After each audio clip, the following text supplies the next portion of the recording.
Down. Okay, welcome to our work meeting for Wednesday, March 8th. Review of this evening's agenda. Just note again, if you saw the amended agenda, we just moved some things around. Just to follow line with why we need to go through things tonight. Anything else from tonight's agenda? Okay.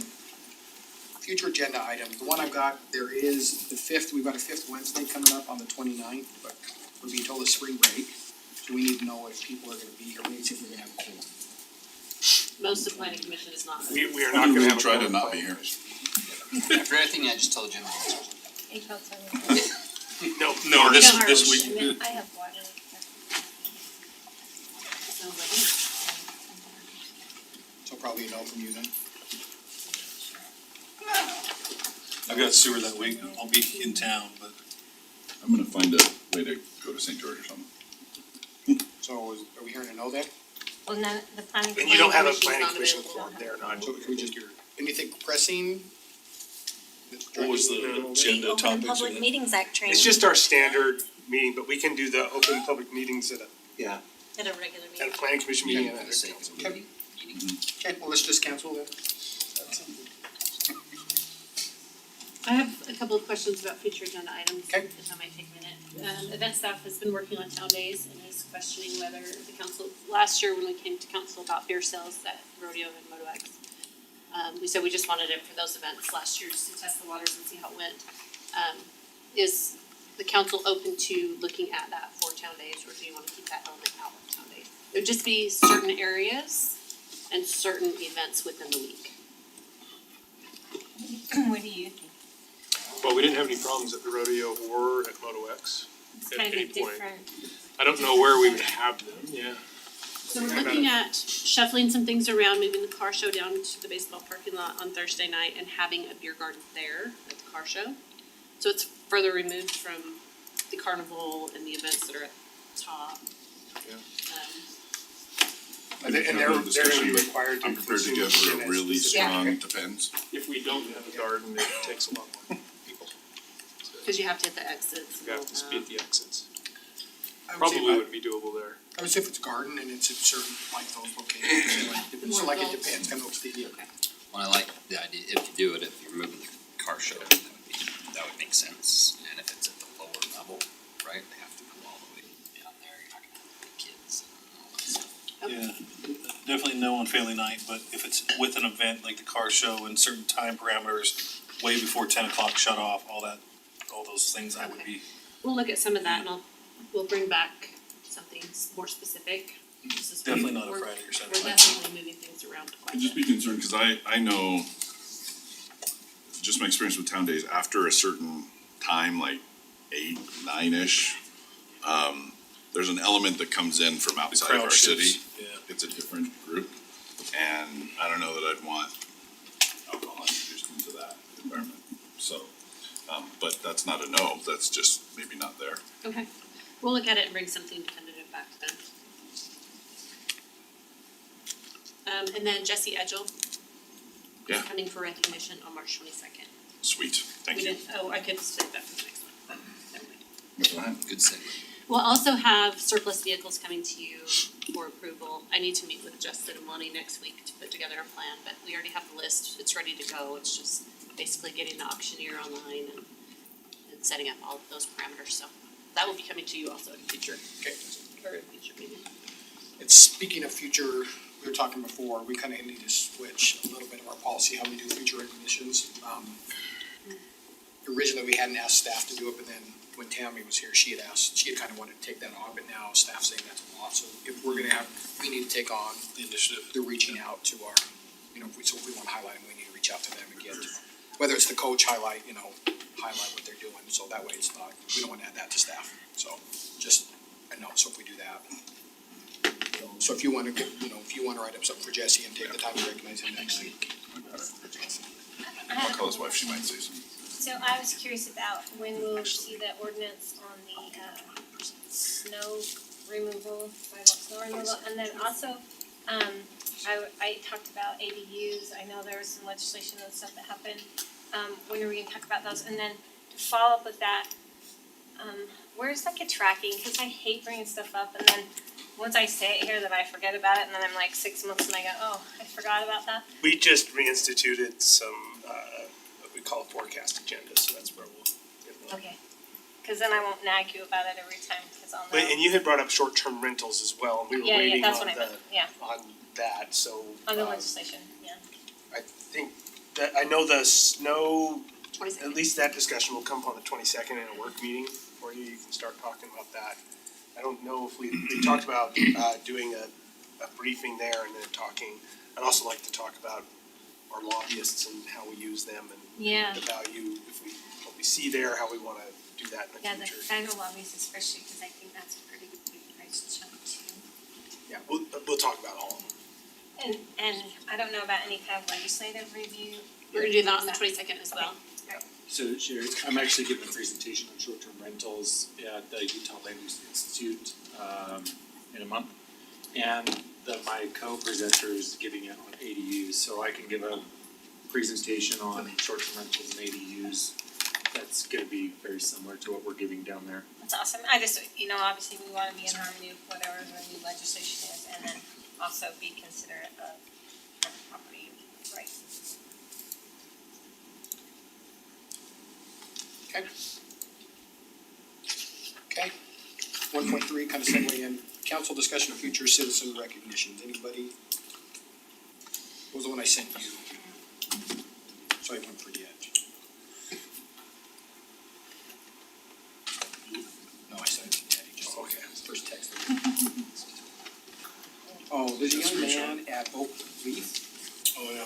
That took on a donate, like, he drove an entire primary children's toy drive for Oak Leaf and Butterfield Candy together. I mean, there's just a picture they posted, he's got like thousands of toys, just I thought it was pretty cool, so I thought, somebody like, Jackson, his name's Jackson, so I'll see if I can reach out to Oak Leaf and get some information. But that was just about this high school kid, it's something like this, like, the guys, Yeah, kids that's day. awesome. So, we can remember that, so, yeah. Anything else right now we can think of?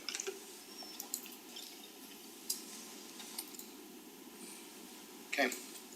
2.1, now request to amend governing documents for the auto mall and retail public infrastructure district. Is that you, Nathan? That is me. Just get to my packet. So we have received a request from the auto mall developers to amend the PID governing documents. So when we created that, they gave us an estimated cost, what they thought it would be. Council approved that in the governing documents. They're now seeing with cost increases that they would like to change that. And so they submitted, you have that in front of you. Again, this is all commercial. It only affects the property that they're in control of. And so I know they're here to answer questions if you have it, but that's really the issue in front of you. You do have their request, it should have received the red line proposal, their amended documents, what it changes, and so. See if you have any questions from that before we bring it forward. It's really just the amount, right? Just, That's all I saw as a change, and they're here if they were changing, I didn't see anything else being changed other than they were, call out that they're amending the document, and so you look at those red lines, it's just a dollar amount that changed. is that all it is, Larry, just changing the dollar amount? Change of the dollar amount, interest rates and construction costs and we've been approached about maybe doing a couple of other things with, so just, we don't have to spend that money, but we thought we might need that and worked with bond counsel and DA Davidson. And there was a third party assessment done of the value and this fits within that value. This PID amount fits within the value of the appraised future buildings, so everyone kind of has their fingerprints on it and seemed to be okay, so here we are. So really our ask tonight is if you're okay with it, we'll bring it to you. I think so. I just had a question. So if I understand the cost for construction that you've already submitted, costs went up to like 19, is that what it was? 14.3 to 17. 14 to 17, but you're asking for 28, that additional capacity is for potential other infrastructure that would need to facilitate other dealerships coming in, So the debt limit in the document is 18 million. right? With 17.9 of estimated cost, you gotta have reserves and, Capitalized interest and all that. capitalized interest to gross up the bond amount, so really to prevent ever having to come back here again to talk about this issue, we just overshot all the way Okay. to 28, cause we're always gonna be limited by the mill levy, right? The mill levy is staying the same, that will always only allow a certain amount of debt to be issued because that's the revenue you're collecting and that can only support a certain amount of debt, so we're asking for a debt limit that we can't actually ever hit, just so we don't have to do this again. So that was my interpretation of just reading it as well. They're just asking for more because, I mean, there's no, my understanding is they're limited by the mechanisms that are Right. there. Yep. There's Makes no risk to us, there's no risk to anything. It's why you're asking, because it was 18 to 23 and then it was 28. I'm like, well, they're just asking because they're asking. Yes, Got it. correct, more or I less. mean, fundamentally, it doesn't Shouldn't change. change anything. Yeah. Yep. What is the current mill? It's 10 mils. Yeah, I'm good.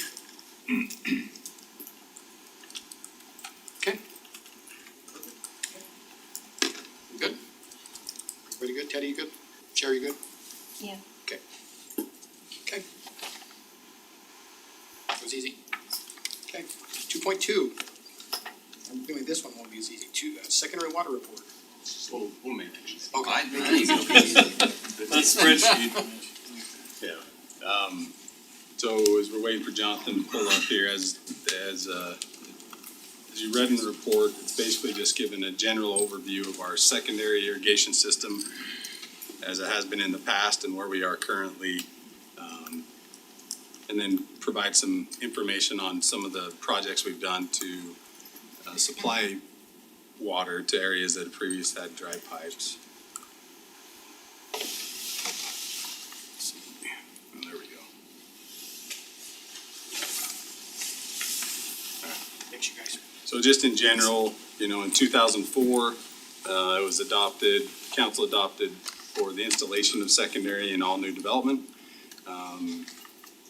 And so essentially that's what established secondary water. And at that time, I think it was in general to try and utilize the water sources that were available, to the best of the ability, irrigation water and culinary water. Then in 2012, we took a phasing plan to the city council at the time to kind of get an understanding of if they wanted to pursue continuing to put secondary water in all of Harriman City. And at that time, the cost was around $61 million and it was phased over a period of time. And at that time, they decided to just try and take major infrastructure to the areas that had dry pipe and continue to serve and continue to grow the secondary in the areas of new development. So essentially that was the decision in 2012. Since that time, we've tried to move forward with that direction and we've spent approximately $11.5 million on secondary capital projects to reach those areas that have dry pipes. And this is really slow. We'll stand closer. Is that what would I help? hope For some reason, Dawn, it's push a not button. advancing. Make it go. Okay. So in 2004, this is the pipe that was installed. And there's a lot of slides, so we'll just kind of go through it quickly here, just to kind of give you an overview. And in 2007, we installed about 11,800 feet of pipe to go up to the future Black Ridge Reservoir. And then in purple, you can see kind of the growth as we go on, where the pipe has been installed as development's been happening. And then in 2010, we installed, some more pipe and then the construction of the Black Ridge Reservoir. In 2011, you can see we installed, some additional pipe, to try and expand the water system here to try and get down to the cove and some of these areas, from that existing area. In 2012, we installed the pump station and some more pipe, and that was essentially when we were initially serving water to the residents in the area, particularly kind of this area now. And then in 2013, installation of more pipe to try and bring on more connections, installed a meter vault. 2015, we installed a pump station so that we could pump our own water out of the canal. Previous to that, we had a contract with Riverton to pump the water, and we built this pump station which allowed us to do that. And then we installed, a little over 300,000 linear feet of pipe in total, and we installed the Tuscany well right here, which started serving the north end of the city. 2018, we installed more pipe to try and reach more areas with dry pipe.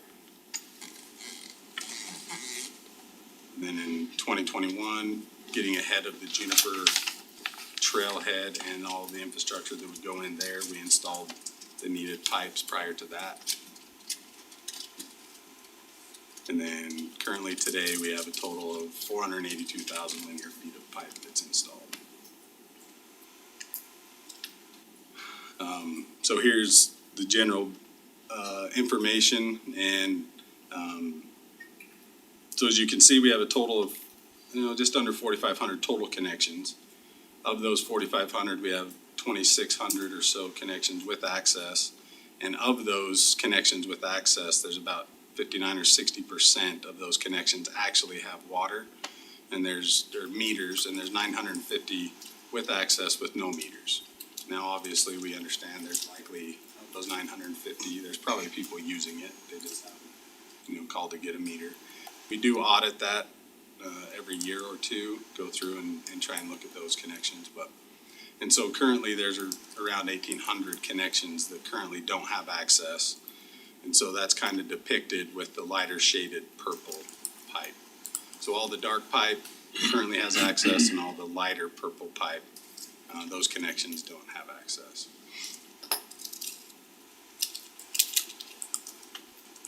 And then this is kind of a summary.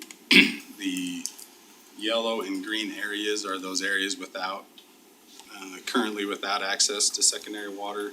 And as you can see, we broke it down to where, now these are high level assumptions. We use some master plan dollar amounts, and then tried to include some current costs of construction to try and installation of these large diameter pipes to bring the water to those areas. And the yellow area you can see is around 20 to 25 million, and the green area is around 20 to 30 million. Now there's a caveat with that. On this north end of Harriman, this red pipe that runs up Midas Creek to a future reservoir, Zone 2 reservoir, that is in our master plan, but it's beyond the 10-year plan. So it's in our plan, but we have other ideas and thoughts that we've been working with to try and utilize some of the irrigation wells that have been used primarily historically in the north end of town to be able to provide secondary water to this area. Now this pump station and pipeline would be pumping water from the Welby Canal, which is down here. So obviously our intent is to utilize water that's closer, and that decreases the cost. But for right now, that's what our master plan is calling. It does talk about the future wells. So some the city currently owns, and some we have plans to hopefully in the future be able to acquire as those wells are no longer used for agriculture.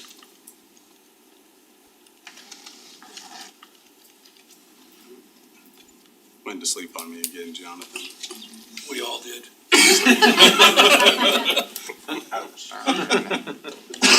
I feel like I'm at home.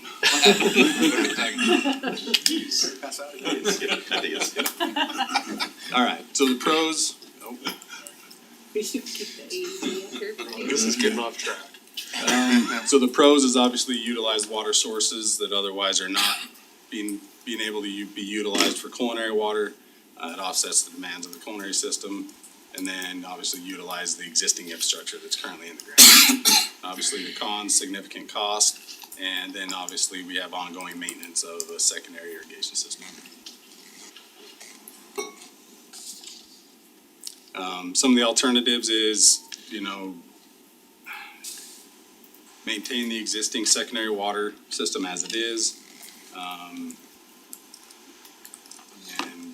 remove the requirement for new development and just try and serve those, and then the second is stick with the direction that was given in 2012.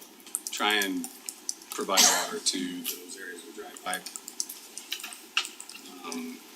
And then also new developments.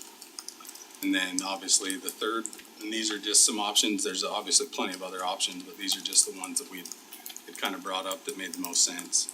The other option would, go back and provide secondary water throughout the entire city, and that obviously was $61 million in 2012, and we haven't put the number to it, but it would obviously be much higher than that today. So they knew it was 61 million in 2012? Sorry, I apologize. So they were told it was 61 million in 2012 when they were. When we did the phasing plan, that's what the anticipated cost then was. And that was, so the hard costs at the time were, 36 phases. were 36, but then obviously with the, we planned on doing in phases, and so over time it would cost, with interest, it would cost that much more. So I'll tap the brakes on the conversation for a second and give you a different perspective. Cause we can sit and we can look at numbers and we can go, holy crap, we can't afford that. So I would just ask, don't be short-sighted on that. There's a ton of money out there right now that's being put towards water conservation. So when his slide said the city is obligated to do this, it provides an opportunity for the city to do this. And if we close the door on it, there's never an opportunity for it. It's kind of like right-of-way preservation, those types of things. So if we say, no, we're not gonna require it anymore because right now it costs us too much money, in my feeling, it's short-sighted on our part. See that little red dot up there? What happens if one day Kennecott decides that they'll put a reservoir up Butterfield and they'll let us use secondary out of it and we can lease water out of it like we did with Riverton over here? I mean, there might be a world of opportunity, and that would be gravity fed, so we're not pumping from the canal. I just really hate to see us make a decision so, that because it's immediately, we're going, oh, this is gonna cost us too much money, and close the door on this. The whole west side is gonna need water. And, I just think that it's in our best interest to continue to preserve an opportunity for secondary water. Now, maybe we look at different things. I know a lot of the housing up there is gonna be, some multifamily stuff, and they don't require as much outdoor watering, so maybe we look at where it needs to be, big parks and things like that. They should run on secondary water. It's just the better use of the product.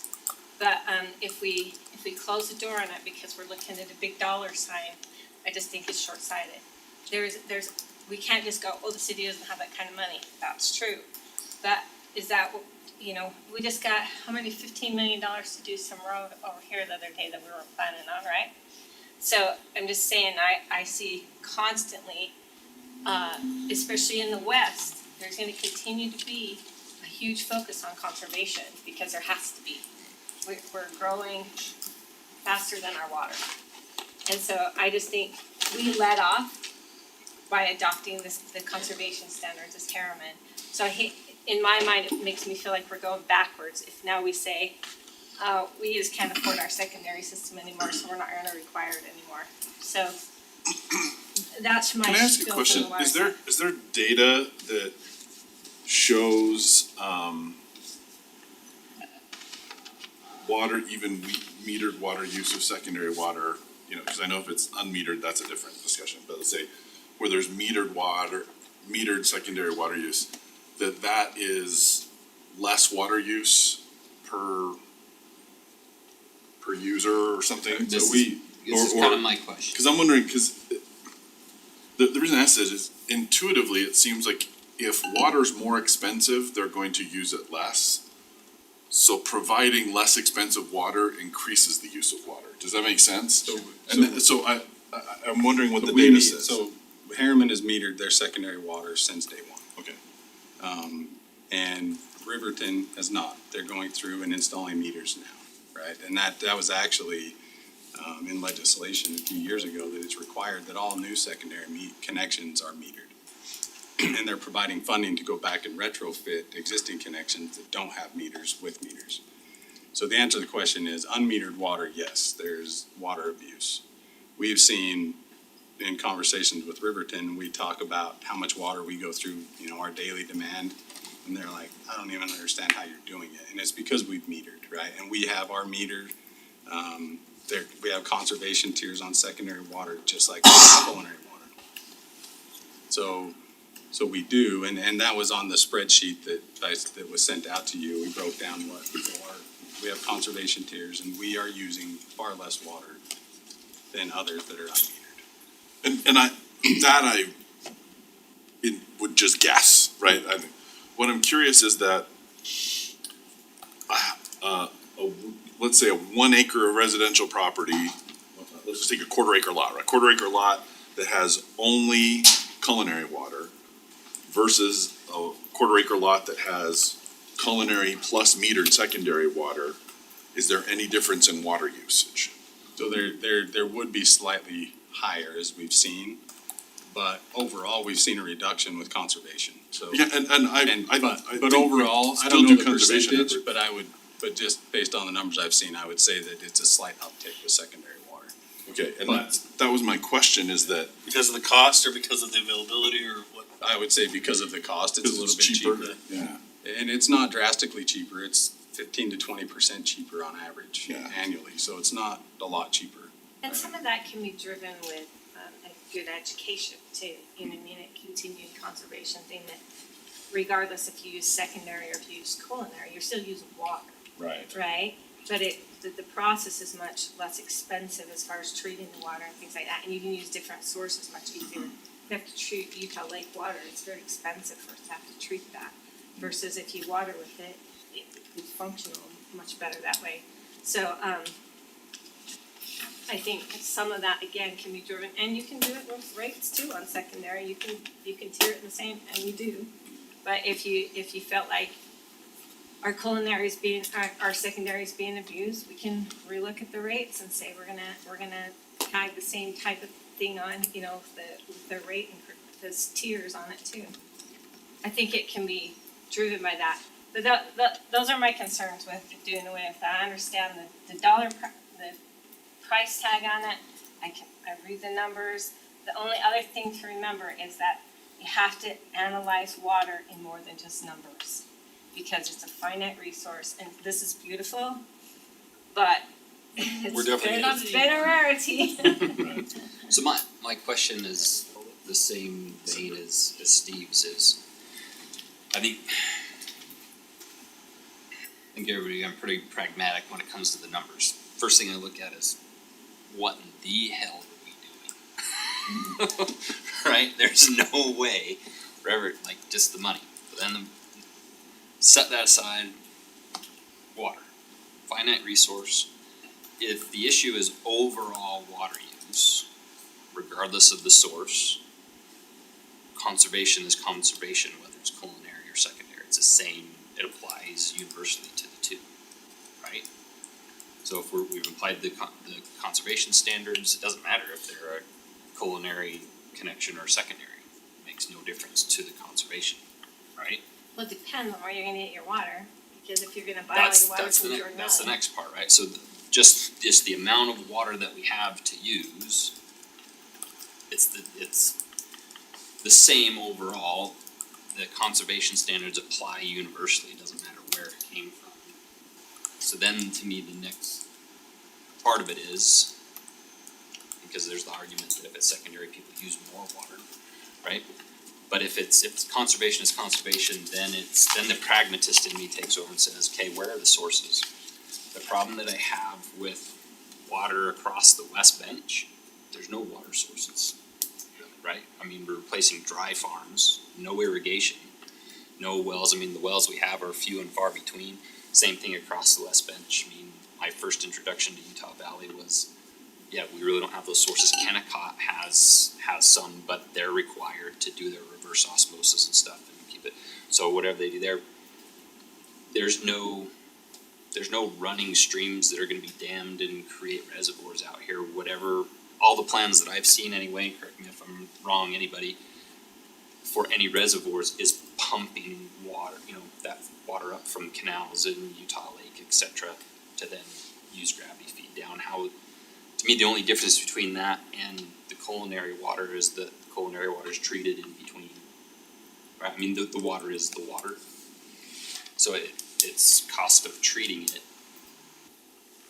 I'm having a hard time wrapping my head around us putting in a plan to have secondary water because it feels like it's better when conservation standards are universal across the board. We wanna use less no matter where it comes from. I guess I'm backing up and saying, does it make sense for us to continue with this phase plan to have the whole city covered with secondary water? We're putting in two systems for the one resource.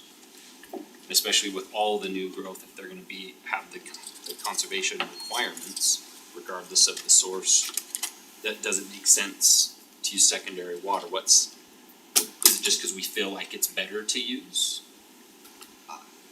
Well, it's better to use for sure on outdoor irrigation. Just because we don't have to treat it, It's much less expensive. The other issue too is that we but can if we're already using less, we can utilize our own sources too for secondary, like the wells he was talking about. He can use those and we're not buying water from, we're not dependent on Jordan Valley for those. So if Jordan Valley says, sorry, you can't buy any more water from us, so that's where I'm going, is if we look at our phase plan, what sources realistically do we have? Can those wells provide enough water to cover all of this? So the wells that we're looking at is, we don't have exact pump numbers from all the existing agricultural wells, but we do have them from ours. And so if we're able to acquire those other wells and purchase the water rights, then the likelihood of needing that Welby Jacob connection to this reservoir is highly unlikely. But we're gonna continue to leave it in our plan far out. But if we do, then obviously all that infrastructure gets much smaller, right? The pump station's smaller, the pipe's smaller. So the thought is that the agricultural wells will likely cover the majority of the need. We also have, like you mentioned, is we don't have running rivers, but we do have creeks, Butterfield Creek and Rose Creek irrigation, that have historically watered and irrigated the land here. We currently own shares in both of those companies and could acquire the rest of the shares. It's not a large amount of water, but and then you have the agricultural. So, and I think that was the intent of the council at the time when they established the secondary system, is utilize all of the sources of water that are there. Cause like my first gut reaction, kind of my bias is secondary is better, we need to have that. But then the more I look at this and questioning, do we really need to have two systems to provide something, especially if we're using less and less? One other thought that we didn't put in here, but that we've been thinking more about is our culinary system is built on the fact that we're gonna have a secondary system. And so it would be likely that as we continue to build out and we utilize that culinary system without a secondary system, it's likely we'll have to increase the size of our culinary system, potentially our storage requirement. our pump capacity. and upsizing pipes and things like that, which adds additional expense for culinary. So it's not, that isn't all just a cost just for secondary, it plays a role. To me, the source is really important, because realistically, looking at our footprint, say versus Riverton, Riverton's got what, 2 or 3 canals running through it, plus the Jordan River? What, we have nothing We have out to here, pump we're pumping essentially literally everything But up this way, it's so, true. so, But just cause For it's the running through overall- it doesn't mean you have access to the water. Cause they Yeah, wouldn't be able the to take water, water out of Jordan River, they wouldn't be able to take water out of the canals unless they bought. so unless I'm off base, what I'd like more information, I mean, I'm thinking, I think we need to have a bigger policy discussion. What's our plan? Do we continue with this whole thing, or do we need to scale back and focus on certain areas that we know we have access to? But what are the sources? Like what do we have that we know we have, and what can it service? And if we're gonna require it in these other areas, what sources do we need to acquire to provide it? So I agree with you, if we don't require the say the pipes be put in, then it doesn't matter if we ever acquire it, right? But if we acquire it later and they're not there, then we can't use it when we acquire it later. And you never go back, it's like opportunity preservation. Should we also analyze the difference between Utah lake water and groundwater? Cause groundwater, we drink it already. I mean, is it truly a different source? Yeah, cause you can't, the groundwater here, It's not gonna reach. it's not gonna, but it's not gonna meet all the safe drinking water standards. A lot of the Be treated. wells that are closer to Kennecott, the closer you get, the lower quality. And so there was a well that was utilized for drinking water with the Harriman Pipeline Company that's no longer used for drinking water because of that. So, but it could be utilized for secondary irrigation water, so. So the contamination is not such that if you're Yeah, putting so on you're- land, you're gonna create a You have, problem. you have higher TDS levels, you have higher sulfate levels, some of the wells as you move to the. And the other thing, like we were talking about the big outdoor rec park thing, where are you gonna use to water that? It's gonna be plastic. Be fake grass, right? So Justin, But we have, that's the thing, we'll still have public spaces that need to use water, et cetera. But, and that's why, to me, this, like, sources, what's realistic for us. Yeah. Yeah, and I guess here's the question, so if you're building a new home, or you're building a park or giant sports facility or whatever it is, and you put in a secondary water line and you put in a culinary water, right? You can't, there's no secondary water to use unless we as a city are gonna pay Charge line. $40 million in charge line, right? So they're gonna be using culinary water, right? The question is, my understanding is you have to engineer and space your sprinklers differently for a culinary system versus a secondary water system. Does anybody? Well, typically it's based on pressure. It's pressure, right? Yeah. And our secondary system generally matches. We intentionally keep our secondary system approximately 5% lower than our culinary system to minimize the risk of backflow contamination. Got it, okay. So they're very similar pressure-wise throughout Okay. our city, the way it's designed. Okay, then that eliminates one of the questions I had, because I've heard at least anecdotally that the spacing of your heads has to be closer together when you're on a. not necessarily just because of the type of water, it's like just the Just the pressure, okay. Cause I would hate to think that not only do we have to spend all that money, but then every resident would have to go in and do all that too, and they would never do that. They If would you just keep design, using if you culinary. design it knowing you'll use secondary in the future, then that's And probably. your heads are close enough. That's It's a huge issue at my house, cause I'm up the line, right? So the secondary that got charged, it's much lower than my culinary, cause the last couple of streets we tied into the next higher zone for culinary. I would have to redo my entire system, so I don't use the second, I pay the base rate, but I don't use the secondary because the pressure's not. And I guess that's the gamble is, if we authorize the spending of 50, 65 million, whatever it is, it's not a gross number, cause we're gonna have to spend some of that to upsize the culinary system, right? Like, Yeah. either way, There's there's potential. additional expenses, but. And there will be sources, to do that But along even, the way. but let's say it's even half that, right? You spend another $30 million. What if there isn't ever a water source? That's my question. We have $30 million in the ground. We don't have anything in the gamble? ground until then. The contractors put the stuff in the ground. Yeah, but it all comes from taxpayers at the end. That's right. People are paying for it, so. Yeah. But that's the thing, the chicken or the egg, if it's not in the ground and then we have a source, you can't use the source. That's why, to me, at least for me, the question is, realistically, what do we have control of, what do we have sources for right now that we can provide for? And then if we're looking in the future, what are the sources we need to secure to provide to these areas? if it's realistic, I'm great continuing. If it proves to not be realistic, or if the if is too much of an if, then I think we gotta be. Couple comments.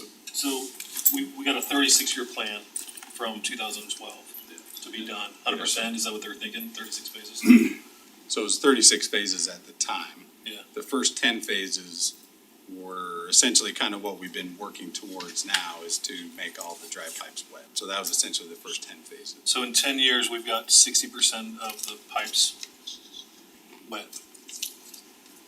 If we put, say, one question was who's requesting this, right? Obviously, new developers, Olympia, those areas, because it's a big cost. What's the potential they put in pipes today, in 10 years, they will ever see water? Well, as the areas are continued to develop in the north, those agricultural wells are becoming more and more viable to be able to be used. And we've had conversations with multiple property owners that as they develop, let them know we have interest in their water right. And so we continue to work with them. You know, right now, we're going through the change application for some water right in the north right now.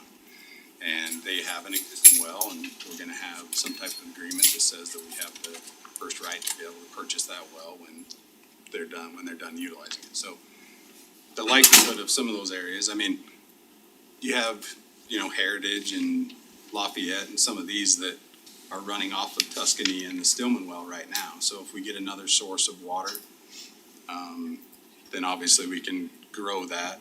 We do need a reservoir, so that's an important thing. Is that gonna land in Olympia or land in Kennecott, or what do we think? So it's schematically shown kind of out here on the border, but, We're anticipating that being. the developer of all- Olympia and I have had discussions about putting it there because they wanna bring secondary water down to these large lots in Teton. And so they understand that there's a need for a reservoir. Yeah. I mean, I would love to have secondary everywhere.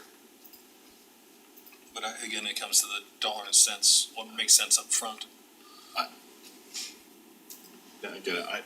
From my perspective, I'm not a fan of having secondary everywhere because I think it encourages more water use. I want us to use less water, no matter what kind of water it is, everywhere, all over the place. That's why, people aren't gonna like this, but I think, small local farms use way more water per acre than large commercial farms that have, advanced water systems and advanced irrigation systems. And, so I think there's, lots of arguments to be made about our agricultural water use and how we can conserve that, as well as, residential and commercial water use. It is a limited resource, right? Right, so anything we can do to use less is great. The demand is going to increase again and again. It's exponential growth almost, and there's no growth in water. Matter of fact, if, hydrologist predictions are correct, there's gonna be even less water, for the next 50 years. So, I'm opposed to I don't wanna construct anything that encourages more water use. So that would be the first thing. And the second thing is, I don't wanna spend tens of millions of dollars to encourage people to use more water either, right? Both of those things seem counterproductive. So I'm completely in favor of scratching that off the list.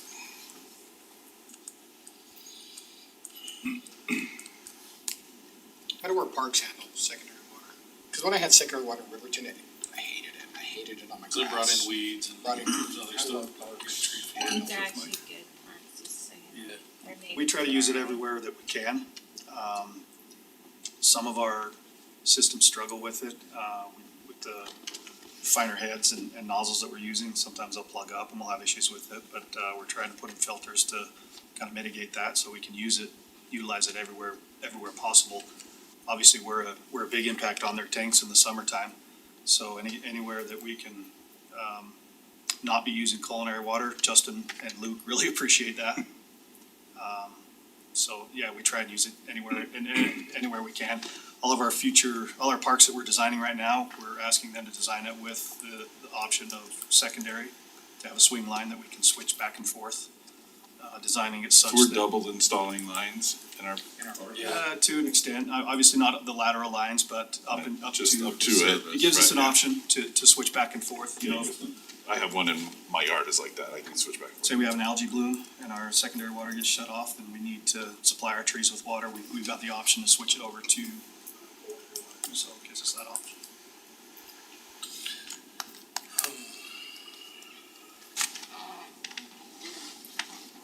So if you'd like, we can update some numbers. We can actually go through another phasing plan to actually, like I said, these are high-level numbers. We can update the phasing plan and bring back some actual numbers.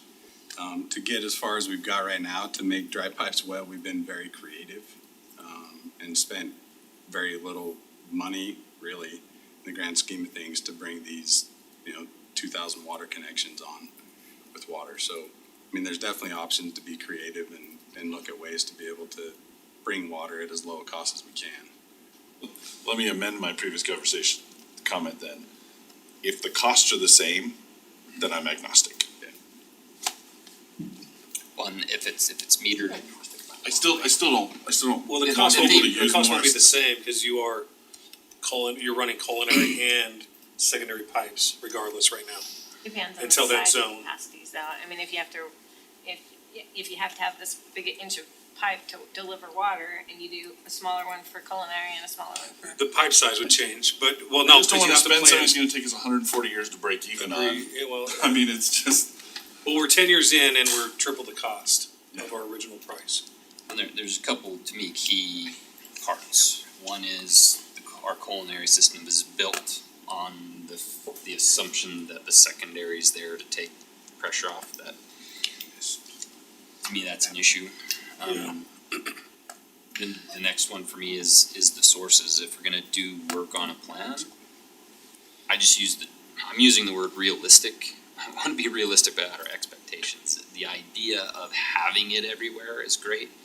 I wanna know if that's realistic, right? I mean, again, what sources do we have secured, and what's our plan to utilize those? Are we utilizing them fully yet?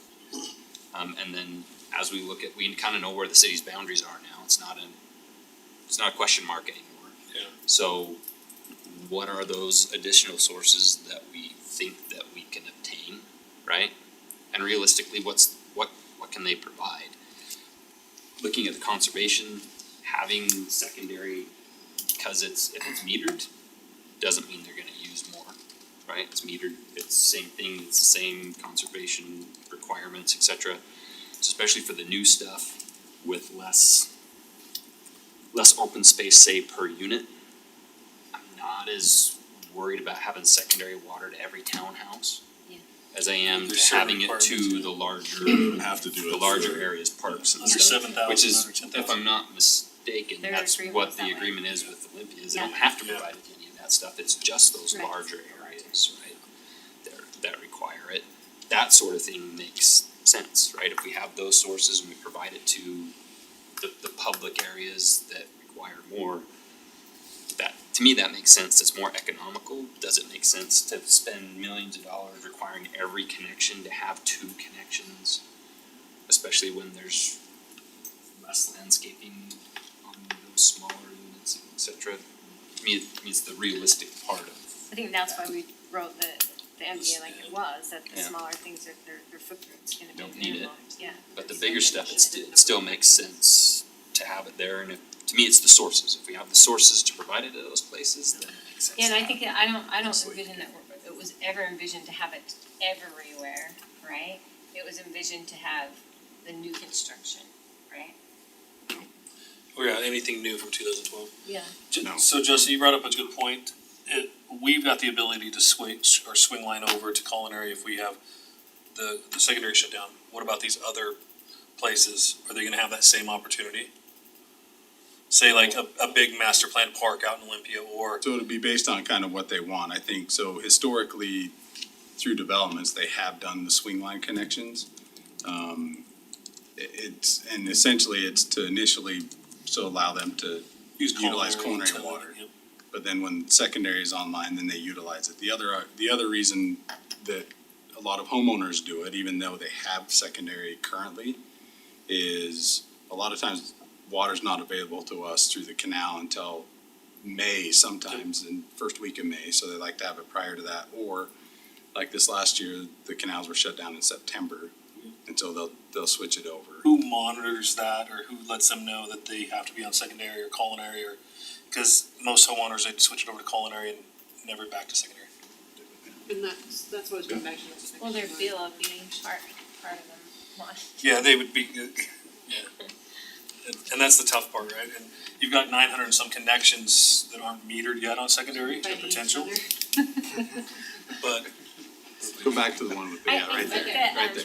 I also, there was a 25, I can't remember if it was Riverton or which city was saying that when they started putting meters on, they saw a 25% reduction in their outdoor water instantly just from metering, because people just didn't realize. And they weren't even charging them they were charging them the same, but just metered it, and based on that, people reduced because they were able to see how much. They were using.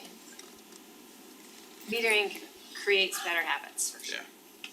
how long, if you had to go out today and meter those 950 locations, do we have those many meters? And how long would that take? So to add those 950, so those ones are connections that would have to do a retrofit on their sprinkler system to actually connect to the Essentially, system. the homeowners have chosen not to connect. Exactly. They could, they just have chosen not Yeah. to. Are there meters on them, or did we apply for money during that? When they were asking, I don't when we think we got money could for because we were meters? already doing it. We weren't able to because we had already in the process, we already have connections and had the meter, Oh, it was just for the meter anybody that boxes. hadn't. yeah, so it was, people had unmetered. Sometimes when you connections, start but too not the early, you don't ability. get the benefits. Yeah, they for being behind. Anyway, those are just some of my concerns, and I had a long, hour-long discussion before our board meeting today with people at the district asking these same kind of questions. Quite frankly, they hadn't had this kind of question where people wanna stop secondary, everyone wants to get on the secondary. But it was thought-provoking about certain things, but I still think I don't think people use more water on secondary if they're it's metered and and they can see their habits. It just provides an opportunity for them to save water. It also, there may be a day, there's a lot of growth that wasn't anticipated on the west bench, that was never told to Jordan Valley at first. And so there might be a day where they say, you can only buy water from us for culinary, period. And so then we would have, then what do? We don't have resources for that. It's just always better to not always just rely on I mean, the source as well. the same source, yeah. So we currently own more shares and more water rights than we're currently using today because we purchased them knowing we need them for the future. So in the canal, we own more shares than we're using, and we currently own more water rights, which is why going to acquire those other wells is important. I would love to see the cost factor from our sources to bring it up to culinary, rather than just, because you can just do secondary right out of the source, correct? Or do you have to still treatment? No, if we're pulling it out of the ground with the well, we wouldn't have to treat it at all.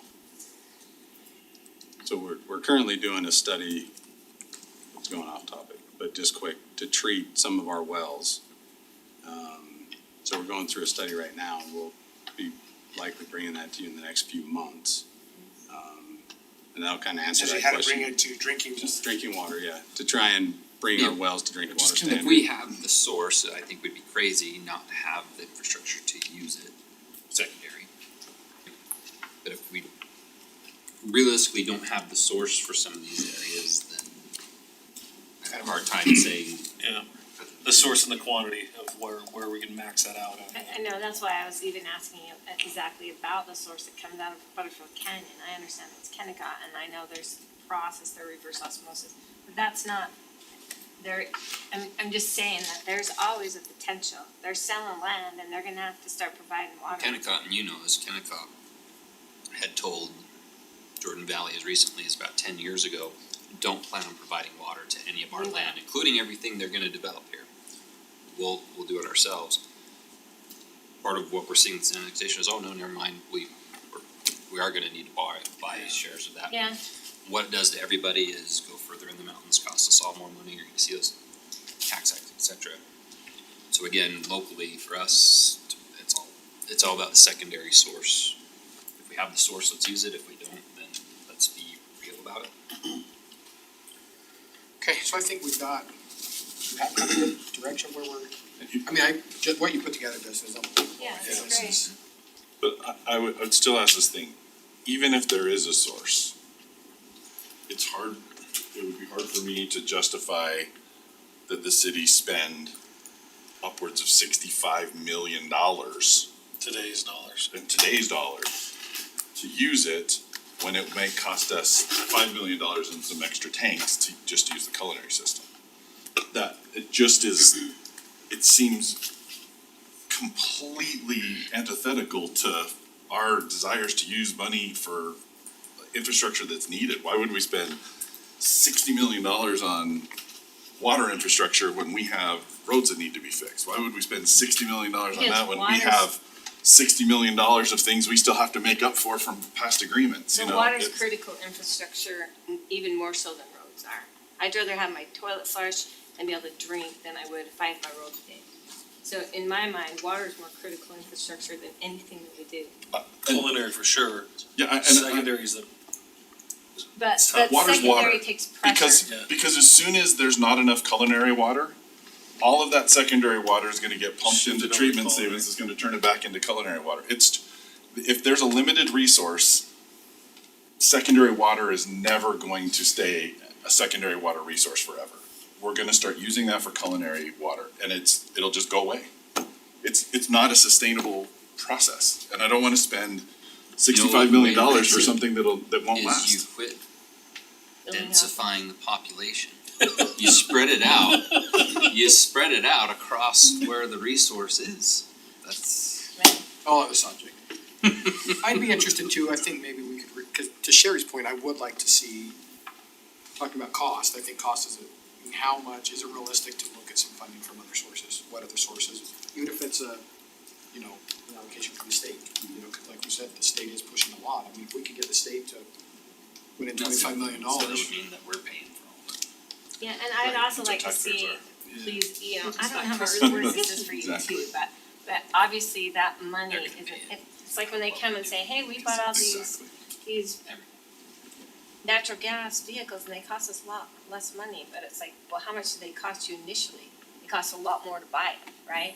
But we always look at And all they the use 10 times savings the amount of fossil instead of fuels the to cost produce behind that. they'll ever And this to use. me is a big cost, but there's also a cost on the flip side, like you were saying, if we have to come through with culinary, there's a cost associated with that, so if you can maybe spitball that Kind a of little bit the too. true cost of ownership for both, Yes, if you can. well, yeah, Yeah, that's. now I don't want you to have to spend 6 weeks trying to do the analysis, but if you can spitball a little bit.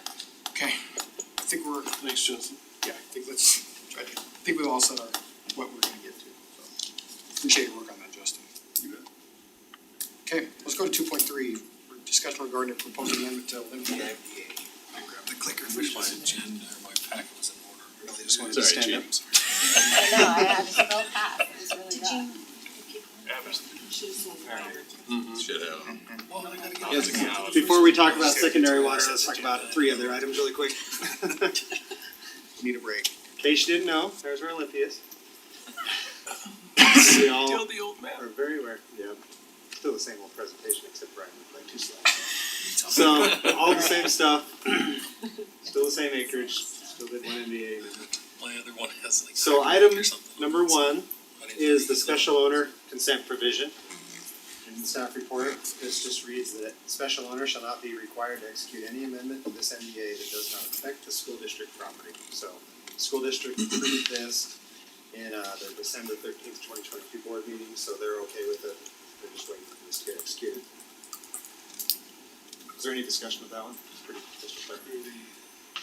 Item number 2, the intersection of 12600 South, U111, as it's at least 1/4 instead of half.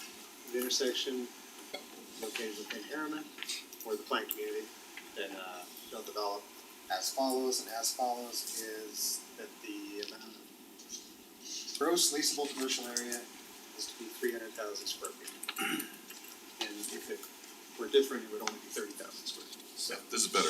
this is a better deal for us, so. I got a question. Any discussion with that one, I would imagine? No. Item 3 is the PID discussion. And this changes 5.3.1 in the MDA to say one-time contract fee to fee public infrastructure financing. And this doesn't commit the council to anything. All this does is provide an avenue for them to submit a governing document amendment or new governing document and request that a mill levy or something else be used besides just a contract fee. Is there any discussion of that item? There's a lot of discussion. Could it be an and or too? Okay. Sorry, go ahead. And in the staff report, it's broken. I tried to do a good job on putting colors and. Yeah, this is just saying, if we chose to make a change with PID policies and the governing documents of this, it would be allowed in the MDA. Gives them some more flexibility to come and request things rather than. Does it limit that? I mean, so does it have to be in the PID, or is it a contract fee and a mill rate in a conjunction, or is it? It crosses out one time. Currently, That would be in the PID governing document. What this does is It just allows a different financing option. different within the MDA. It allows us to change, if we change the PID document, then MDA that is is okay, already- that's Because it. right now, the PID document does not have a mill levy. Right, correct. But if we don't change the PID document, this paragraph is, Mute, yep. this just allows more. Yeah, this options. is- And this doesn't Correct, eliminate the ability to do a contract. Okay, yeah, this is. I just wanna make sure. Alright, and back to secondary water. So this item, this request would delete in entirety section 2.118 or 2.18 that currently reads, the master developer shall install secondary water infrastructure within the city's water zones 3 and 4 as required by the city's vested laws. The administrator may modify these requirements pursuant to the administrative modification procedures of section 7.1, where there are similar or equivalent means and costs of providing water service in zones 3 and 4, which are, we don't supply water above those zones as we just talked about. So that would eliminate that entire section and not require secondary water. Development as a whole. My previous statements stand and apply to this. Why it's from what we know. Well, do we amend that document so it says to follow whatever city ordinances pertaining to secondary water? Problem is, he's gotta get going right now, right? I mean, that's the problem. Is that, Here, let me ask 2 questions. In zones 3 and 4, how many locations would be hooked up to secondary water? Very few. But let me say one more thing that's actually more important than that. If you look at the last part of this, I can demonstrate very simply that for the similar equivalent means and costs, I can provide culinary water service because it's the same pipe next to a secondary. It adds cost to run 2 pipes in the ground. So in reality, this is really simple for the administrator to actually approve, but we were having a bigger picture discussion. The threshold I have to prove is that I can do it for equivalent or similar costs. That's it, that's the threshold for me to eliminate it, truthfully, it's what we've already agreed to. That's very simple for me, that's a dollar and cents, that's not a philosophical decision. But We anyway. can go that route and don't make us have philosophical discussion. We're the ones that have to do that part. So But anyway, you're, if I heard right, 10 homes, 10 total. I don't believe I will have any subdivisions within zones 3 and 4 that would use secondary water, that would meet the threshold, the required threshold of 6,500 square feet or greater in size for the average size of the subdivision. I don't believe I'll have any within zones 3 and 4. That's where I have flat topography. The larger lots are gonna be as we get up into the hills and you have retaining walls and you're naturally gonna have larger lots with views. You will have some parks, but the city have to decide if it's worth millions of dollars to run dry lines, it doesn't save me any money to put the secondary lines in. Or it doesn't cost me any money. Those costs get passed on to the homeowner, so you're effectively taxing those people, or adding costs to their home. So we can do that. It doesn't, I don't make more money if I delete them, let me say that. But you are effectively putting a tax and a burden on these homeowners because they gotta pay for their lines and connections. And they will never switch to it. Those are whole What's the would you be upsizing culinary lines and tanks? I have to do that anyway because the secondary doesn't exist. So I'm already building bigger pipes. I have to build a bigger water tank on day one, culinary water tank. So your bigger issues about upsizing stuff would not apply here. I already have to build a bigger tank. No, that's not the case. You have, so the secondary water, any water that is not used, and we talked about this, so the source requirement for zones 3 and 4 is about 600 gallons per minute. That would have to be added to the culinary system. Your storage requirement is 425,000 gallons. That would have to be added to the culinary storage system. That's been taken out of Bob Enzign's calculations for the culinary system because they're planning on the secondary. So you would have to upsize. The pipes would likely stay the same because they have to be sized for fire flow. So that's what's dictating that essentially. My point though is that what we're proposing is to upsize the tank to cover it so that we are good to go on day one so we don't have an issue. I don't like the idea of building a smaller tank, banking on the city someday coming in and resolving the secondary water, and then I have a tank that's too small by hundreds of thousands of gallons. So we've calculated what we'll need both ways until the council makes a decision. And so you're right, Justin's correct. Is on our drawings right now, we are trying to, our proposal, and we can't finalize anything until we get a decision here, is to upsize our pipes so the culinary system is built correctly and wouldn't need to be upgraded. How many 100,000 gallons was that they're? The storage requirement is 425,000. For secondary or for just Secondary. Okay. So am I Just they'd have to upsize. trying to wrap my head around kind of the Did you already do your plans core? based on the MDA that was negotiated a year ago? I mean, we just did this MDA and this requirement was in there then, so it's frustrating to me to be having this conversation all over again so soon after it was already decided. These discussions were had a year ago. When did we approve this? A year and a half ago, before we got The discussion is whether or not it's equivalent cost, which is the threshold that was agreed to. But that's the discussions that were had. End of summer of 20. I know. Already? What we agreed to was if we can demonstrate it's an equivalent cost. We can run it. I've said all along, we can do it. But we won't be using it for these lower zones. Very little. The city may in a couple of parks, and a little bit of multifamily. So there's the pragmatist in me again. So if the current agreement says you don't have to run it to most of these homes anyway, right? Correct. Like it's right there, it's not gonna happen, there's only a few that would fall in. Am I wrong in thinking that we're putting in infrastructure for too few places? Well, so the discussion that Sherry was mentioning earlier was, we already accounted for no single-family homes. Because the limit is 6,500 square feet and smaller, don't require it. In zones 3 and 4. 6,500 for the subdivision. Yeah, and so they have 33 total lots that meet that are over 6,500 square feet. All that We would total never get- development or just on the? In zones 3 and 4. Zones 3 and 4. Oh, zones, So So we were even never if going that to- was just one subdivision, it's 65 homes. yeah. So, finish your point. So there's too few to justify running it to that area, am I wrong? That's just for multi-part question. Yeah, so it was, so. To me, does that make sense? Well, it was to the open spaces. What's the return on their monthly fees to pay for the infrastructure for Yeah, 35,000? Well, the water cost there is different than it is for Sure. everything else. It's like Because double, yeah. they're paying block 2 water rates for Right. culinary, right?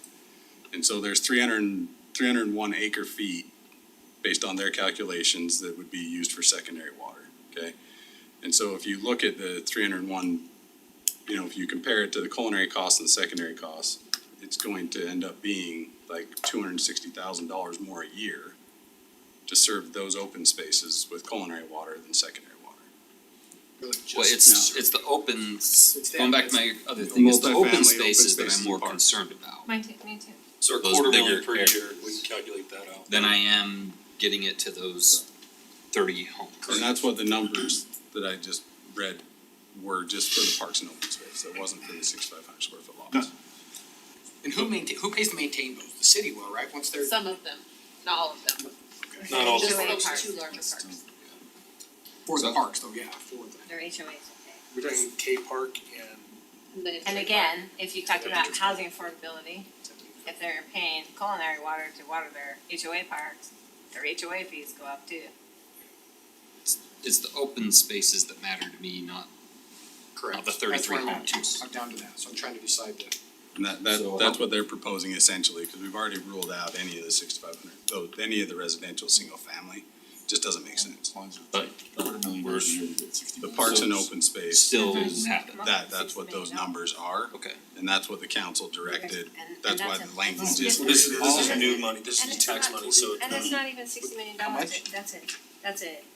That There'll be an part's offset important. of that too from for stuff them you to would have to understand. put through it. 60 million. I have to do I this didn't for more read. complicated. Did 240 years. Information.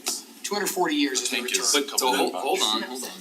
That's only of our current city though. Okay, sorry, we got too many sides to cover. Okay, sorry. Go ahead, Jared. So the way that this is written is, Well, the MDA language, I think so the currently not what we're being asked to change. intent of that language was to follow what the council directed was, take it to open space and parks All and new those builds. things only, no residential homes. Okay, so That was what's the intent of that language, change, if I remember, what's the change that's being asked to do to that? to not supply it to open space and Secondary parks. water and- in those areas. Have- Here's the question, if they build the lines, how much money does the city have to pay to charge those lines? Well, to me, it comes down to the sources again, right? And if we don't put in the lines and we have the sources, then we can never use it. Could we get a best case scenario and then a worst case scenario? On best case scenario, we get the access to the local wells, we get that reservoir, we get X, Y, Z, and kind of a cost number, and it's And super if we're- hypothetical. Well, if we're able to get some of the wells that are in the area, we could directly pump into the system like we're currently doing on North Harriman. You know, and eventually we'll have to build reservoirs, but we can directly pump into the system. And that could be as short as 2 or 3 years if the infrastructure is able to be installed as development goes. We can get those wells. And cost wise, yeah. Cost, we'd have to develop wells and, you know, you're somewhere between $750,000 and $1 million to develop a well. Per well, plus But pump those are- station and. Well, the well would pump it directly into the system. And But those are part of our master that's plans, part of our right? plan anyway. That's a lot less than the 60. I mean, to put it in perspective, that's basically what was done in North Harriman with those couple of wells. Yeah, to we charge eventually, those we do have lines. to build reservoirs, right, cause if we expand it, we need the storage. You know, the wells won't be able to keep up with peak demand, so. we And to need me, storage. that's the main thing with secondary versus culinary is the storage, right? So if it's all culinary, you're using drinking water storage. If you've taken the tours to the storage tanks, like But we're not building tanks for secondary, we're building reservoirs or open space, right? It could if be we either. don't build them, We could take it. then you're having the same you're using the same source, the same supply of culinary.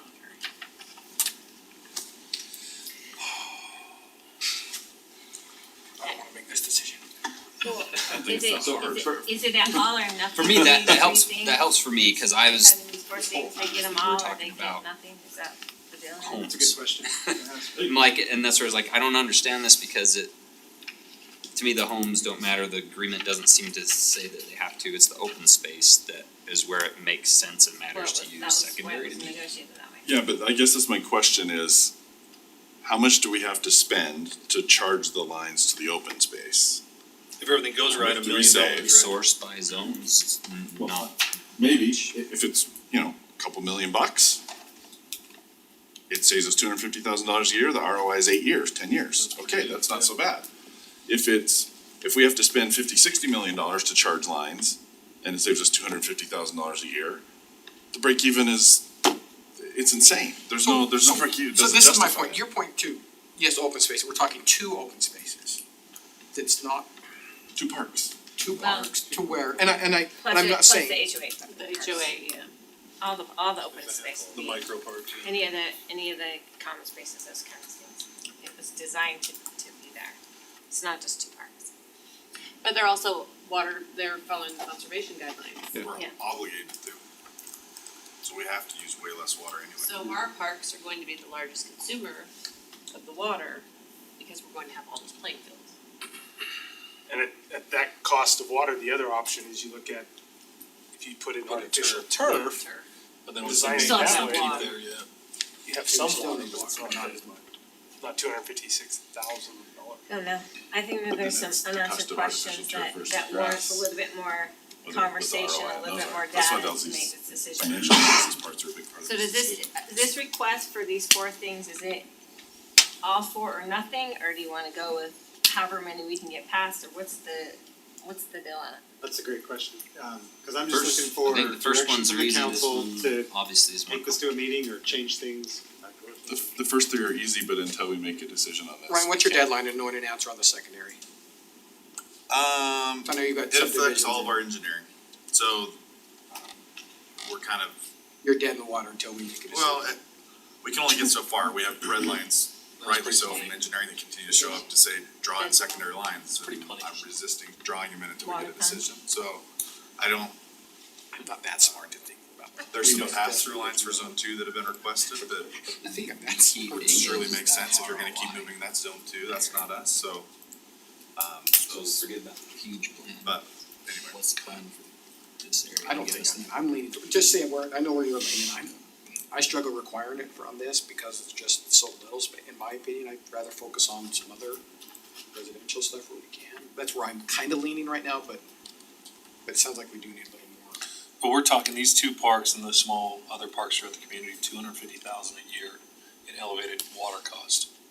That's in current use, but with the conservation things that have to be done out there, I mean. Is that, well, that's current use or projected use, because So we know that's what our based- parks. that's They use based the same on- water at the higher rates. So the calculations are based on the water, the local scapes use, the water efficiency. Conservation centers. So on what I just whispered to Justin, you guys were most, I think for most of us, this decision, you have to break it away from the larger discussion we just had. Oh, absolutely. Yeah, Right, it's so a to different Steve's discussion, yeah. point, what's that calculation for this project? What's the ROI for just this project? What are the sources? We do have an What does it easy, take, what would it take to charge the lines, and then how long does it take for that makes sense? And we need to get the infrastructure costs from you guys to know what the infrastructure costs are for the secondary through there. Is that something you can work on in a couple weeks and come back to us just on this? Yes, Ryan? So I think, again, not to argue with Justin, but I think that number's not a real number, 250,000, because you have additional maintenance Correct. costs to That was deal with. strict water costs, that's what I was saying, Yeah. that was strict water costs. But in reality, it's not that much, because you've got a lot more maintenance costs to deal with secondary water versus culinary. Give- You're Give us the running- number, give me Well, the Yeah, the I ROI can't. that you look at. And I- You know? Whatever it is, give me The- something real to look at. I just don't wanna use the secondary for HOA parks or any of it, because it's inconsistent, you end up running dual systems, so you can keep your grass or areas green. The city's not gonna they don't let their parks die, they're switching back to culinary. So, for me, I just think it's, I think we should focus on Teton and some of those areas where there are larger lots, and this just doesn't make sense to me, but anyway, you guys can make that decision. My preference would be that it goes on the agenda in 2 weeks and allow you guys to make a decision. And if we wanna scratch that, if that's what you guys wanna do, then we'll move forward, I but. think that's a fair request, and we can kinda get some, try to get some. And then I guess my question again is this one ask with four things on it, or is this four asks? I think it's just, It's whatever we want it to be, so in Is 2 it- weeks, yeah, we can break consider it the whole apart. thing I and we mean, can right, he's not say, gonna pull it if we only do it. we can say, look, for whatever reason, we're not ready or don't want to include the water thing, then we'll approve it with the other three. And there can always That's bring, all- always bring the other part. Four, be That's that, it. something. Yeah, that's the thing with these, is it's an agreement, so we can always change our mind on any of it. I really think if the three were on there on the other three, it might just take a few numbers to get us a decision on in the meeting in 2 weeks, so. Okay, that'd be the goal, so we don't have to go back to the school board if that's possible. Oh, no, we don't want you going back Yeah, I there. don't think that. That's okay. I'll put it on the agenda, March 22nd. We'd like you not to come back to us either. Yeah. Yeah, Yeah, honestly. Well, they're also telling their position as well, that they signed off on no secondary water either. That would be the other thing. For their Use schools? Secondary, for their schools, and they signed off on the no secondary, so. I bet they got some cost numbers on Okay. that. Thank you, Ryan. Let's try to do 2.4 real fast, we don't have to stay till after. And a week Okay. after that. Give her a shot. I think we'll be fast on this. So this is just follow up to, an item we brought to you guys back in, I think it was September last year, September 14th. We brought to you guys 3 landscape plan options, for the Sentinel Ridge detention pond, which is located east of, Mountain Ridge, on the corner of Sentinel Ridge Boulevard and Rosecrest Road. We have since that meeting been able to get in contact with Mike Bradshaw and Dave Barbie with Rosecrest, have some conversation with them on kind of their thoughts on how they would like to proceed with ownership and maintenance of this park. If you remember, there was some discussion as to who's going to own it and maintain it going forward. Jonathan was able to have a conversation with them, and they said they were open to either the city owning and maintaining it going forward, or they would also as well entertain that and would be open to owning, maintaining, and improving the park as well. They did not, however, want to split up the park and have, us on the parking lot and the field and them own and maintain the playground. So they kind of want it one way or the other. So with that said, that's kind of the question of the night as far as this goes. How do you guys want to proceed with that? Do you want to deed that property back to them, maintaining we would have to draft up some type of a maintenance agreement with them to own and Maintain the storm drain. yeah, to maintain the storm drain system there. But outside of that, we would look at potentially deeding the property back to them and having them make any future improvements there. I just have a question on that. Would they be following one of these plans for those improvements? Not Or would they necessarily. just throw, No, these were our plans. Down there. These were what we came up with. So we if they're we not, haven't if they're really not got. gonna finish it and make it nice and make it a playable park area, then I don't wanna deed it back. The Cause those discussions- residents The it discussions that sucks. we have had with them, that is their intention, is to make it, because that's what they've promised them the whole time. So I that don't is their think- intention. I don't think it's out of the question they would do one of our plans. They might do one of our plans, Or- but they or do wanna something finish it. Similar. They had plans done several years ago, they just never finished it because it was deeded to us. They didn't go and build it on city property. And it was your intention. And it was no outfall for the stormwater. Just based on resident feedback up there, cause this has been, Mayor and I have been out there for conversations about issues. Most of the residents have, when I was running for office, brought this up as a major issue. That was part of the discussion about the water lines in Riverton right through Edge, but And they are the HOA, and they have the same concern because they have to have their annual board meeting, so that's all they hear about. Yeah. So they wanna clean that up. and get yeah, it. and so if they have a reasonable plan for completing and stuff, give it back to them, it's easy, right? But if they don't have a good plan for that, then I think we need to do something with it better. How would The this- residents deserve better than what's there. What's the time frame, or how does this fit in our park schedule? Or what? Cause it's not even on our park schedule for improvements, right? Yeah, On it's timeline. not. So, how many projects are We wouldn't be before making that? the improvements if we gave it back to them. No, but if we all- can- if we kept it. keep it, we would just have to add it to our.